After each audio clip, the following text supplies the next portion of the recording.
benn jour dégg naa la nga naan aussi problème yi am ni ci état bi parti bi dañu war a yëg lépp déedéet il ne faut pas confondre parti ak état.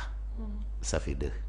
Très bien alors ci kaw terrain meeting bi ba tey yéen seen kuréel gi rappel à l'ordre dafa mel ni da ngeen a xaar ñaar maa ngi gis rappel à l'ordre pour le peuple ak keneen ku jigéen koo xamante ne également nee na moom tamit dafay dugal demande d'autorisation pour marche mais loolu noonu. mais demande d'autorisation est-ce que du xajamal élan de solide mënuma ko waxee élan de solidarité sax mais booloo bi nga xamante ni opposition bi société civile bi et l'ensemble des Sénégalais yi nga xamante ne bëgg nañ ñëw ci ñaxtu national bi am nañ intention def ko.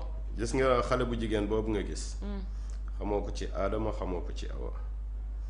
rappel à l'ordre Abdou Karim Gueye a beaucoup de mérite. c'est Mamadou Cissé Koppa.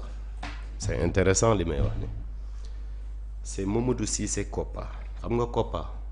Koppa rappeur benn Saaba ak benn Buxaaba. waaw c'est lui qui a créé rappel à l'ordre. Rappel à l'ordre pendant des années Koppa il faisait le tour du Sénégal. fàttali ma woy bi sax benn saaba benn buxaaba ku ne di jaay maanaam naan di te tu vois waaw quelque chose comme ça. ok bis bu ne ñuy jaay nite jaay ngule jaay ngule voilà donc un tube qui est vraiment éternel hein, on dit c'est une chef-d'œuvre. Voilà donc Koppa Pinal Gang tous mes respects. C'est lui qui a créé Rappel à l'ordre. ba pare di dem dans les régions képp koo xamante ni faat nañ la. ci événement yi les 87 morts. Koppa di dem di ko immortaliser ku ci nekk fa nga dëkk. un peu partout au Sénégal Koppa l'a fait moment boobu. ñi toog nag ñooy rappel à l'ordre doo gis kenn ci vidéo yi mun naa la ko envoyer vidéo yaa ngi noonu. Koppa a fait son bonhomme de chemin. Arrivé à un moment donné il a discuté avec Karim ne ko on peut travailler ensemble mais avant boobu invité nañ ko conférence de presse. Mais ça a toujours échoué. Rappel à l'ordre kenn xamu ko. Rappel à l'ordre tey bu demee ba nit ñi xam ko c'est parce que Karim a su porter le flambeau yóbbu tey rappel à l'ordre foo xamante ni tey ñëpp xam rappel à l'ordre. ñooñu di ñëw naan ñooy rappel à l'ordre c'est pas rappel à l'ordre. C'est Koppa bu Pinal Gang qui a créé rappel à l'ordre. Mais quelqu'un de très généreux hein. Ok.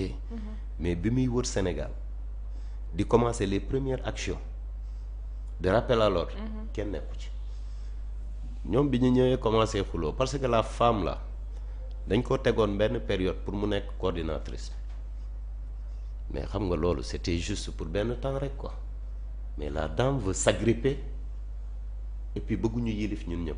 mais femme boobu déjà déggul tubaab keroog gis nga ko bi muy def discours am j'avais honte ndekete moom discours yi muy bind sax du moom moo koy bind dañ ko koy bindal ndekete la dame li ma doon wax moom mënul wax yooyu dafa kii ndekete déggul tubaab kooku de moo ñu bëgg a diriger te organisation sax dictateur waru fa am doone man maay coordinateur bi rek damay continuer nekk coordinateur mais est-ce que waroo leen waxtaan à l'amiable parce que cette division là n'est pas profitable au mouvement. non ñun grawut déjà rappel à l'ordre boobu man maa ngi leen di lancer d'ici quelques jours dootoo leen déggati rappel à l'ordre. ndax lan. aux ans bien nés la valeur n'attend point le nombre des années ay ponkal rek a nekk ci rappel à l'ordre man ponkal la. Abou Diallo ponkal la Abdou Karim Gueye ponkal la. Koppa mi nga xamante ni moo créé rappel à l'ordre benn Saaba benn Boxaaba ponkal la yàq des têtes yu nekk ci biir foofu. ñoom instant bi ci rappel à l'ordre bi la ñuy langaamoo parce que ils n'ont aucune crédibilité te kenn xamu leen ok bu ñuy attaquer Karim la ñuy attaquer Abou Diallo la ñuy attaquer te dama koy fustiger nag parce que on n'est pas dans un combat de personnes ñoom bu fekkee ñoom askan bi moo leen yëkkati. te ñoom xam nañ ni ñun déjà suñu demande autorisation bi. mu ngi nii déposé nañ ko il y a eu 3 signataires. dont Abdou Karim Gueye mooy signataire bi Mamadou Cissé di Koppa et Masseck Mbaye sama benn goro la moom sama goro la d'ailleurs Masseck maa ngi lay nuyu. ñoom ñooy signataire marche kii plutôt manifestation le 8 novembre terrain Sacré-Cœur dem nañ ba signé de xam nga ñooñu Karim leur a dit que y a des infiltrés et je crois. waaw je Karim commence waxoon na lool nee na dañ leen a rax. je commence nag à le croire. est-ce que y a pas de parce la que tey politique jii derrière. politique ñun politique gu ñu. non waxuma yéen. waaw politique bi mooy Pastef.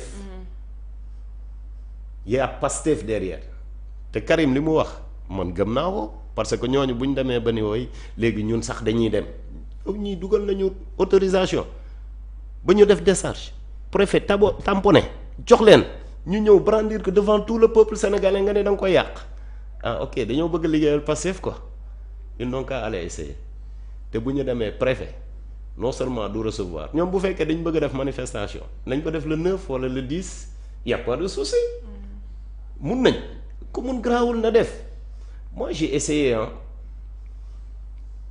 pour recoller les morceaux mais gis nga nit bu jógee pour yàq rek day jóg pour yàq ils m'ont parlé médiatiser ñu média bon il faut quelqu'un pour médiatiser quoi.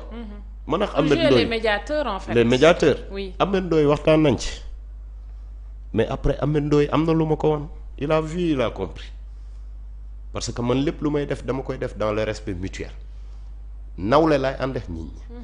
du ma ànd ak nit ñi ci ay dóor man du ma dóor kat nekkuma ci ay dóor télé laa nekk di wax man Red Black man du ma dóor kat kenn mësuma dégg ci coowal koppar te femme boobu noonu ngay wax daa am problème ak gars yi parce que am na autorité bu leen jox 3,5 millions ñu ne ko delloo ko parce que rappel à l'ordre du laal xaalisu politicien mais femme bi delloowul xaalis bi 3,5 millions yooyu delloowu ko gars yi bi ñu toogee rappel à l'ordre xoolal Karim Abou Diallo ils m'ont expliqué teg nañu femme bi di ko yedd nee nañ jour boobu femme bi dafa wax bay jooy femme boobu mooy ëlbatiku di manipuler ay boy yu manipulable et puis y a la main de Pastef derrière ce que Karim a dit dama ko gëm parce que gis nga Karim ku gëm yàlla la gis nga Karim ku am diine la Abou Diallo aussi ku gëm yàlla la ku am diine la. xam naa ci dara je leur fais confiance. xam naa ci dara parce que am na benn plateau bu ñu daan bokk balaa yéeg plateau day julli. Karim lu mu xat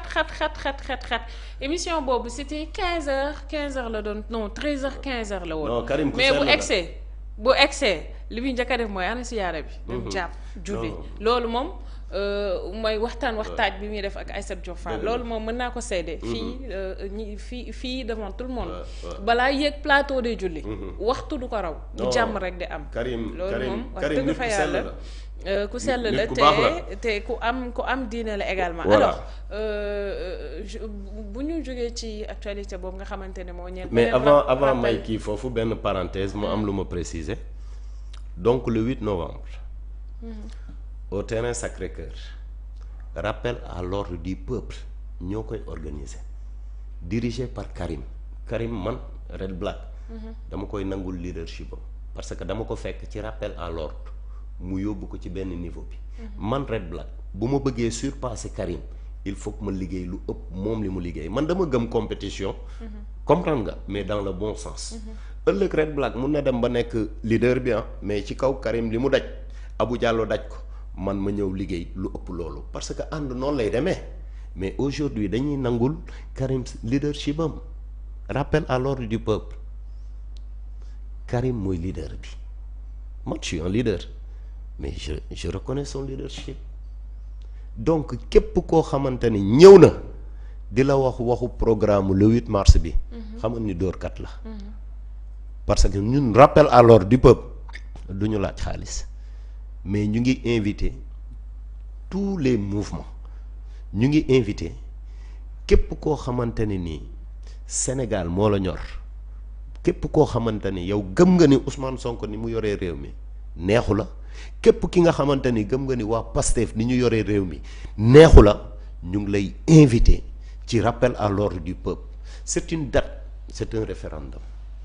le rappel kon da ngeen boole ak appel bi nga xamante ni moom la Bougane Gueye Dany defoon parce que gis naa waa réew mi ils ont dit qu'ils seront présents réew mi bu Idrissa Seck nee nañ dinañ teew gis naa AFP gis naa PS gis naa LDR Yeesal bu Modou Diagne Fada loolu yëpp Y'en a marre wóoruma mais gis naa entité politique yu bëri loolu yu yëpp ne dinañ teew loolu yëpp rappel à l'ordre du peuple bi nga xamante ni Karim moo ko dirigé ak Abou Diallo ak Red Black ak Mamadou Cissé Kopa ak ñi nga xamante ni ñoom ma sekk ak équipe bi yëpp ñun ñooy organiser le 8 novembre fële ci terrain Sacré-Cœur. mooy ñaxtu national bi. ñaxtu national bi rappel à l'ordre du peuple ñun ñoo koy organiser et tous les politiques.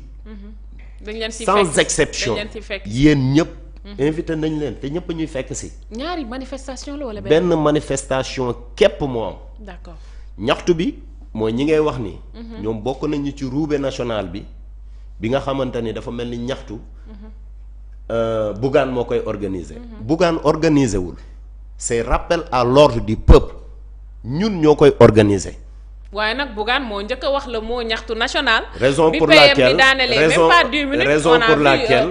raison pour laquelle oui. on a dépêché Karim. Karim mu ànd ak Assane Diouf. parce que Assane Diouf aussi c'est un élément de rappel à l'ordre du peuple Assane Diouf ci ñun la bokk. ñu dem waxtaan ak Bougane. pour boole Bougane mu bàyyi. li mu jàppoon. li mu bëggoon a organiser ñun aussi terrain bi ñu ko bëggoon a organiser muy bu Mansour Mbaye après on a convenu. on s'est convenu pour organiser ko au niveau de Sacré-Cœur. ci terrain Sacré-Cœur bi ñun ñoo koy organiser waxtaan nañ ci ak Bougane Bougane nous a donné son ok.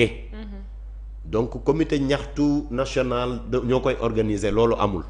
rappel à l'ordre du peuple moo koy organiser invité ci tous les partis politiques et tous les mouvements toute la société civile ak képp kuy sénégalais képp kuy peuple bi jour boobu jouru référendum la. ambulants yi aussi marchand ambulant mooy peuple bi dégg naa ne ñoom aussi képp koo xamante ne nii sa xol neexul ci nguuru Pastef yaa moom oote boobu woote bi woote Sénégal la woote askan bi la ñaxtu la jooy li nga xamante ni mooy métit bi nga xam ne Pastef ñu ngi koy toroxal sénégalais yi moo xam muy mécanicien yi taximan yi nga xam ne dañuy bëgg marché ñu bañal leen ko bés bi seen bësa yaa ngi comprendre les mécaniciens ñi nga xam ne dañ leen a déguerpir jaay leen doole jakartaman yi bés bi seen bés la date bi nag suñu data keneen ku ñëw jox leen beneen date moom nekkul suñu date na ñëpp ñëw rek na ñëpp ñëw parce que affaire bi ñun moomuñu ko on le fait pour le peuple sénégalais